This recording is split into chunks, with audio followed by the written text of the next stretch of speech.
Welcome to Kenton's videos. Enjoy the video. You start by preparing both devices. Make sure the Dualsense Edge has power and the Ps4 is running the latest system software.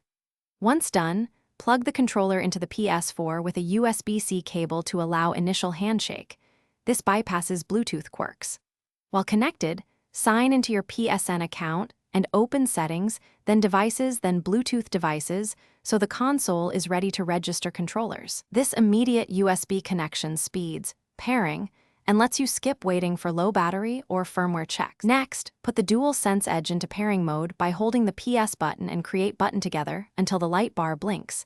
This tells the PS4 to accept a new device. On screen, choose the controller entry that appears in Bluetooth devices and confirm any prompts.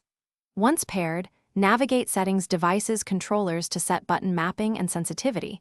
Make adjustments so triggers and sticks behave correctly. If you use presets, load them now. Make small tests with a game to verify analog response and dead zone settings. Finally, unplug the USB cable and test the Dualsense Edge wirelessly by launching a game and checking inputs. Make sure vibration, adaptive features, and mic behave as expected. If you experience drift, intermittent disconnects, or lag, repair the controller first. If that fails, perform a reset using the small pinhole on the rear, then pair again with a known good USB cable.